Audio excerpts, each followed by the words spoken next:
Magical golden line robot Optimus robot. एक गांव में दो दोस्त रहते थे। एक का नाम दीपक था और दूसरे दोस्त का नाम अजय था। अजय के पास एक जेसीबी था और वो दोनों इस जेसीबी पर साथ वाले जंगल में लकड़ियां काटने जाया करते थे। एक दिन दोनों दोस्त जंगल में जाते हैं और अपना काम करने लगते हैं। तभी अचानक वहां उन्हें एक भयानक आवाज सुनाई देती है। इस खौफनाक आवाज को सुनकर वो दोनों बहुत घबरा जाते हैं और इधर उधर देखने लगते हैं। वो यहाँ वहां देख ही रहे थे कि वहां उनको एक टाइटन मॉन्स्टर दिखाई देता है। वो टाइटन मॉन्स्टर बहुत खौफनाक था और इनकी तरफ ही आ रहा था। टाइटन मॉन्स्टर को देखकर डर के मारे ये दोनों वहां से भागने लगते हैं और थोड़ी दूर आकर एक बड़े से पत्थर के पीछे छुप जाते हैं।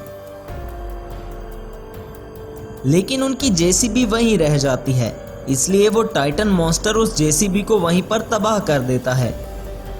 जेसीबी को तबाह करने के बाद वो टाइटन मॉन्स्टर गांव की तरफ ही आ रहा था। ये देखकर दीपक और अजय अपनी जान बचाकर गांव वापस आ जाते हैं। तब अजय दीपक से कहता है, दीपक, वो टाइटन मॉन्स्टर तो इसी गांव की तरफ आ रहा है। हमें यहाँ से भाग जाना चाहिए, वरना हमारी जान को खतरा हो सकता है।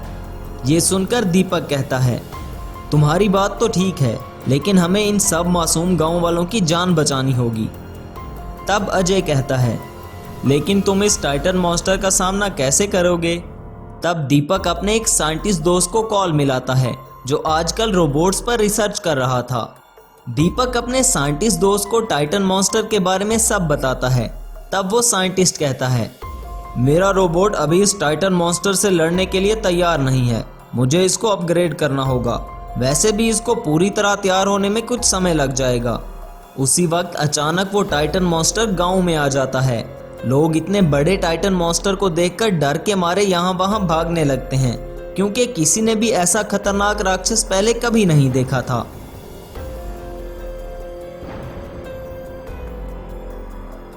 तब दीपक उस टाइटन मॉन्स्टर को रोकने के लिए वहां पर आर्मी को बुलाता है। टाइटन मॉन्स्टर पर आर्मी के टैंक के गोलों का भी कोई असर नहीं हो रहा था। तब वो टाइटन मॉन्स्टर आर्मी के टैंक्स को तबाह कर देता है। इतनी देर में साइंटिस्ट का ऑप्टिमस रोबोट भी लड़ने के लिए तैयार हो चुका था। तब वो साइंटिस्ट रोबोट को लेकर गांव में आता है। सामने टाइटन मॉन्स्टर ने दीपक और अजय को पकड़ा हुआ था और टाइटन मॉन्स्टर उन दोनों को खाने ही वाला था। तभी वहां पर साइंटिस्ट का रोबोट आ जाता है। टाइटन मॉन्स्टर और ऑप्टिमस रोबोट में लड़ाई शुरू हो जाती है। टाइटन मॉन्स्टर बहुत पावरफुल था और ऑप्टिमस रोबोट कमजोर होने लगता है। तब साइंटिस्ट रोबोट को जंगल की तरफ जाने के लिए कहता है, ताकि रोबोट के तबाह होने से गांव को कोई खतरा ना हो। ऑप्टिमस रोबोट भागता हुआ जंगल में आता है और वो टाइटन मॉन्स्टर भी भागता हुआ उसके पीछे आ रहा था। जंगल में आकर टाइटन मॉन्स्टर और ऑप्टिमस रोबोट में दोबारा से लड़ाई चालू हो जाती है, लेकिन इस बार टाइटन मॉन्स्टर एक ही हमले में रोबोट को खत्म कर देता है। टाइटन मॉन्स्टर ऑप्टिमस रोबोट को तबाह करके वहां से चला जाता है। ये सब अजय और दीपक भी देख रहे थे। तब दीपक अजय से कहता है, ये टाइटन मॉन्स्टर तो बहुत खतरनाक निकला। इसने तो ऑप्टिमस रोबोट को भी खत्म कर दिया। अब हमारे गांव को तबाह होने से कोई नहीं बचा सकता, क्योंकि ये टाइटन मॉन्स्टर दोबारा हमारे गांव पर हमला जरूर करेगा। वो दोनों ये सोचकर परेशान हो रहे थे कि अचानक वहां पर एक विशाल सफेद शेर प्रकट होता है। सफेद शेर को देखकर वो दोनों बहुत डर जाते हैं। तब सफेद शेर उन दोनों से कहता है, घबराओ नहीं, मैं तो तुम्हारी मदद करने के लिए आया हूँ। तुम आखिर हमारी मदद कैसे कर सकते हो? तब सफेद शेर कहता है, मैं इस टाइटन मॉन्स्टर से कहीं ज्यादा शक्तिशाली हूँ। मैं इस जंगल का राजा हुआ करता था, लेकिन एक बार मुझसे एक गलत फैसला हो गया, जिसकी वजह से हमारे जंगल के देवता ने मुझे श्राप दिया था। अगर तुम इस टाइटन मॉन्स्टर से अपने गांव को बचाना चाहते हो तो तुम्हें मेरा एक काम करना होगा, जिससे मेरा श्राप खत्म हो जाएगा और मुझ में फिर से शक्तियां आ जाएंगी और फिर मैं सबकी मदद कर सकूंगा। ये सुनकर दीपक कहता है, हमें आखिर क्या करना होगा? हम अपने गांव की रक्षा के लिए कुछ भी कर सकते हैं। तब सफेद शेर उनको बताता है, तुम्हें काली पहाड़ी के पीछे वाले जंगल में जाना होगा और वहां तुम्हें दो अनजान रास्ते मिलेंगे। उन दोनों रास्तों में से एक रास्ता मणि की तरफ जाता है, लेकिन तुम वहां जाकर लालच में मत आ जाना और खुद से पहले दूसरों की मदद करना। ऐसा कहकर वो सफेद शेर वहां से गायब हो जाता है। तब दोनों दोस्त उस काली पहाड़ी के पीछे वाले जंगल में पहुंच जाते हैं। वहां पर उन्हें दो जादुई रास्ते दिखाई देते हैं। एक रास्ता सोने का था और उसके सामने एक सोने का शेर खड़ा था, और दूसरा रास्ता साधारण था और उस रास्ते के सामने एक साधारण शेर खड़ा था। तब सोने का शेर कहता है, तुम दोनों मेरे साथ आओ, मैं तुम्हें वो मणि भी दूंगा और साथ में इतना सोना दूंगा कि तुम दोनों बहुत अमीर हो जाओगे। तब साधारण शेर कहता है, मेरी मदद करो बेटा, तुम मेरे साथ चलो, मुझे तुम्हारी मदद चाहिए। ये सुनकर अजय कहता है, दीपक हमें सोने के शेर के साथ जाना चाहिए। तब दीपक, तुम्हें उस सफेद शेर की बात याद है ना, खुद से पहले दूसरों की मदद करनी है। ये सोने का शेर हमारा ध्यान भटका रहा है। तब अजय दीपक की बात मानकर उस साधारण शेर के रास्ते पर चला जाता है और वो दोनों गुफा के अंदर जाते हैं।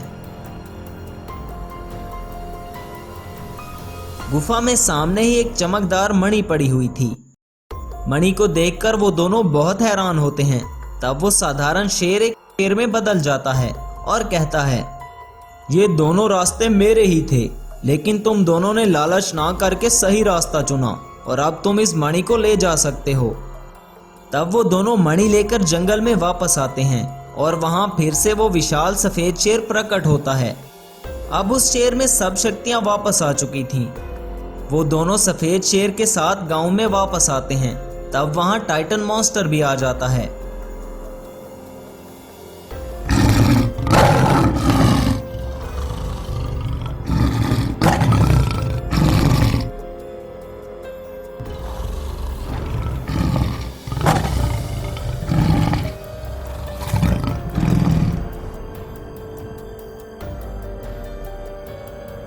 हासिलपुर नाम का एक गांव था, जहां पर अर्जुन नाम का एक आदमी अपनी बीवी के साथ रहता था। अर्जुन के पास एक मैजिकल जेसीबी था, पर अर्जुन उस जेसीबी का इस्तेमाल लोगों की भलाई के लिए नहीं करता था, बस अपने मतलब को पूरा करने के लिए उसका इस्तेमाल करता था। एक बार एक आदमी अर्जुन के पास आता है और कहता है, अरे अर्जुन, सुना है कि तुम्हारे पास मैजिकल जेसीबी है। मैं इस गांव में गरीब बच्चों के लिए एक स्कूल बनाना चाहता हूँ। स्कूल की जगह पर कुछ बड़े बड़े पत्थर हैं, क्या तुम उसे हटाने में मेरी मदद करोगे? अरे क्यों नहीं, यही तो मेरा काम है। 5 दिन में हो जाएगा काम, और हाँ, 1 दिन के 2000 रुपए लगेंगे। अरे 2 दिन के काम के लिए 5 दिन क्यों? और किराया भी बहुत ज्यादा बोल रहे हो, कुछ तो किराया कम करो, तुम्हें भी पुण्य मिलेगा। अरे काम करना है तो बोलो, और ये पुण्य मुन्य की बातें अपने घर पर रखो, मेरे पास है मेरा पुण्य, मैजिकल जेसीबी। वो आदमी अर्जुन को बहुत समझाता है, पर अर्जुन उसकी बात नहीं सुनता। तब परेशान होकर अर्जुन अपने मैजिकल जेसीबी रोबोट को उसे मेला दिखाने का कहता है। मैजिकल जेसीबी रोबोट उस आदमी को उठा लेता है और वो आदमी जोर जोर से चिल्लाने लगता है, अरे कोई तो मेरी मदद करो, कोई तो इस मैजिकल जेसीबी रोबोट को रोको, ये मुझे मार डालेगा। इस तरह से वो चिल्लाते रहता है। अगर कोई उसकी मदद करने के लिए आता तो मैजिकल जेसीबी रोबोट उसे भी मारने लगता। उस आदमी को वहां से भगाकर वो फिर से जेसीबी में बदल गया। इस तरह से अगर कोई अर्जुन की बात नहीं सुनता तो वो उन्हें अपने मैजिकल जेसीबी रोबोट से मजा चखाता है। वजह से सारे गांव वाले बहुत परेशान रहते हैं। एक बार की बात है कि गांव में बहुत तूफान आता है। उस वजह से गांव के सारे रास्ते पर बड़े बड़े पेड़ गिर जाते हैं और लोगों को आने जाने में दिक्कत होने लगती है। तब गांव के लोग सरपंच के साथ अर्जुन से बात करने जाते हैं। तब सरपंच कहते हैं, अरे अर्जुन, तुझे तो पता है ना कि लोगों को कितनी परेशानी हो रही है आने जाने में। इस तूफान ने गांव के सारे पेड़ों को उखाड़कर रास्ते पर रख दिया। मैं चाहता हूं तुम अपने मैजिकल जेसीबी रोबोट से इन पेड़ों को वहां से हटा दो। हाँ हाँ सरपंच जी, जरूर करूंगा, लेकिन इस काम के 10,000 रुपए लूंगा। ये तो गांव का काम है ना, और इसके भी तुम्हें पैसे ही चाहिए। इतना लालच अच्छा नहीं है अर्जुन। अरे आप लोग भी ना मुझे परेशान करने का कोई भी मौका अपने हाथ से नहीं छोड़ते। मेरे पास जेसीबी रोबोट है तो चले आते हैं सारे मुंह उठा के। अरे अर्जुन, तुम बहुत ज्यादा घमंड कर रहे हो। एक दिन ऐसा जरूर आएगा कि तुम्हें कोई न कोई सबक सिखाएगा। अरे तुम लोग समझने वाले हो या नहीं? या बुला लूं मैं अपने जेसीबी रोबोट को? वो आकर तुम्हें सब सिखा देगा। अर्जुन के ऐसा कहते ही मैजिकल जेसीबी रोबोट में बदल जाता है और वो उन लोगों को मारने लगता है। गांव के लोग बेचारे अपनी अपनी जान बचाकर भागने लगते हैं। उस दिन गांव के लोगों को जेसीबी रोबोट से पिटते हुए इसी गांव का ही कपिल नाम का लड़का देख लेता है। अरे ये कैसा आदमी है जो अपने ही गांव के लोगों को मैजिकल जेसीबी रोबोट से पिटवा रहा है? इससे तो सबक सिखाना पड़ेगा। कपिल गांव के लोगों से मिलता है और अर्जुन के बारे में सब जानकारी लेता है। तब कपिल एक रोबोट बनाने का सोचता है, जिसके लिए वो एक ट्रैक्टर को चुनता है। जल्द ही उस पर काम करके उसे रोबोट में बदलकर बीच रास्ते में रख देता है। उसी रास्ते से अर्जुन भी अपने मैजिकल जेसीबी रोबोट से जा रहा था। ट्रैक्टर को बीच रास्ते में देखकर वो चिढ़ जाता है। अरे ये किसका ट्रैक्टर है जो बीच रास्ते में खड़ा है? जल्दी से इस ट्रैक्टर को बाजू कर दो वरना इसके टुकड़े कर दूंगा। अच्छा, कैसे करोगे? अरे तुम गांव में नए आए हो शायद, इसीलिए तुम्हें पता नहीं है मेरे बारे में। अभी बताता हूँ। अर्जुन अपने मैजिकल जेसीबी रोबोट को उस ट्रैक्टर पर हमला करने के लिए कहता है। मैजिकल जेसीबी रोबोट हमला करने ही वाला होता है कि तभी वो ट्रैक्टर भी रोबोट में बदल जाता है और tractor robot magical JCB robot पर उल्टा हमला कर देता है। उन दोनों के बीच भयंकर लड़ाई होती है। कभी मैजिकल जेसीबी रोबोट हमला करता तो कभी ट्रैक्टर रोबोट। पर इस बार ट्रैक्टर रोबोट की पावर ज्यादा रहती है। थोड़ी ही देर बाद वो मैजिकल जेसीबी रोबोट को मार गिराता है।